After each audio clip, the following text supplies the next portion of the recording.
நாட்கள் தான் மதரசாக்கு வருவான். இப்படி மதரசாக்கு இருந்தா பிள்ளைங்க எப்படி வருவாங்க? பெற்றவங்களும் அதிலே அக்கறை காட்டுறதில்லை. ஸ்கூலுக்கு மட்டும் கரெக்டாக அனுப்புறாங்க, ஆனால் மதரசாக்கு அவங்க அனுப்புறதில்லை. ஏதாச்சும் கெஸ்ட் வீட்டுக்கு போனாலும் மதரசா லீவு, எந்த கெஸ்டாவது அவங்க வீட்டுக்கு வந்தாலும் மதரசா லீவு, சும்மா கடைக்கு போனாலும் மதரசா லீவு, ப்ராஜெக்ட் பொருள் வாங்க போனாலும் மதரசா லீவு, ட்ரெஸ் வாங்க போனாலும் மதரசா லீவு.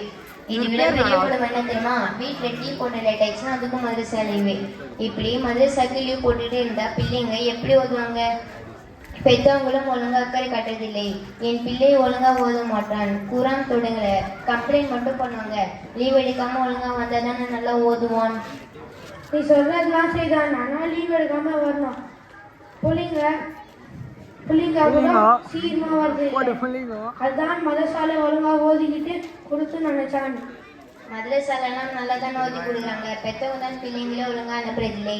வீட்டில் என்ன பிரச்சனைனாலும் ஸ்கூலுக்கு மட்டும் கரெக்டாக அனுப்புறாங்க. ஆனால் மதரசாக்கு அவனை போறேன்னு கூட சொன்னா பரவாயில்லம்மா நான் நாளைக்கு போய்க்கிறேன்னு சொல்லிடுறாங்க. இப்படி பெற்றவங்க இருந்தா பிள்ளைங்க எப்படி ஓதுவாங்க? இரண்டாவது விஷயம், ஏன் குரான் எடுக்க லேட் ஆகுது தெரியுமா? ஏன்பா லேட் ஆகும்? எங்க குரான் சும்மா ஓதி கொடுக்கறதில்லை, தஜ்வீதோட ஓதி கொடுறாங்க. தஜ்வீத் அப்படின்னா என்னப்பா? தஜ்வீத்னா குரான்ல தவறு இல்லாம எப்படி இருந்துச்சோ, எப்படி ஸல்லல்லாஹு அலைஹி வஸல்லம் ஓதுனாங்களோ அப்படி கரெக்டா ஓதுறது.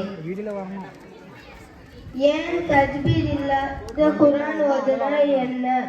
தஜ்வீத் இல்லாம குரான் ஓதுனா பாவம் ஆயிடும், அர்த்தம் மாறி போயிடும், சில நேரங்களில் தொழுக கூட கூடாம போயிடும். என்னப்பா சொல்ற? இப்போ உதாரணமா நிறைய இடங்களில் கலக் வருது.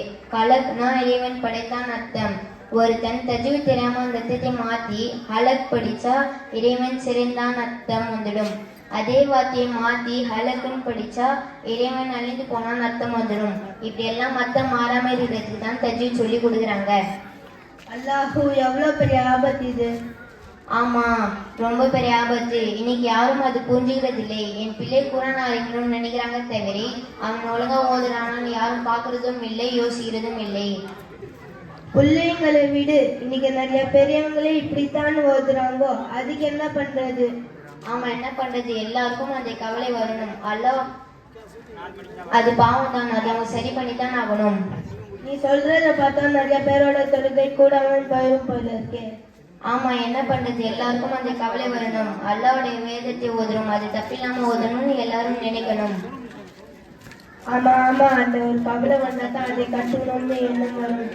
அது சரி, மதரசாவுக்கு வர பிள்ளைங்க சீக்கிரமாக குரான் முடிக்கிறது இல்லைன்னு சில பேர் கமெண்ட் பண்றாங்க, அதுக்கு என்ன சொல்ல போற? எது இப்போ குரான் முடியணும், முடிச்சு என்ன பண்ண போறாங்க? என்னப்பா இப்படி சொல்றா? குரான் முடிக்கிறது முக்கியம் தானே. குரான் முடிகிறது முக்கியம்னு யார்ப்பா சொன்னா? இன்னைக்கு நிறைய ஃப்ரெண்ட்ஸ் அப்படிதான் நினைச்சுக்கிறாங்க. என் பிள்ளை குரான் ஆரம்பிச்சு ரொம்ப நாள் ஆச்சு, இன்னும் குரான் முடியலன்னு சொல்றாங்க. நான் கேட்கிறேன், குரான் அறகுறையா ஓதி முடிகிறது முக்கியமா, இல்ல குரான் முறையா ஓத தெரிகிறது முக்கியமா? குரான் முறையா ஓத தெரிகிறதுனால முக்கியம். குரான் முறையா ஓத தெரிஞ்சுக்கிட்டா எப்ப நல்லா முடிச்சுக்கலாம். அதெல்லாம் சரிதான்.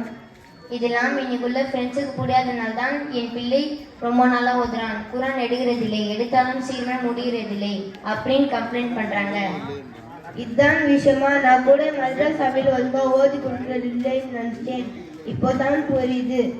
புரிஞ்சிச்சுல, இன்னையிலிருந்து மதரசாக்கு கரெக்டா வந்துடுங்க, ஓகேவா? ஓகே இன்ஷால்லா. இன்னைக்கு நிறைய பேரண்ட்ஸ் இப்படித்தான்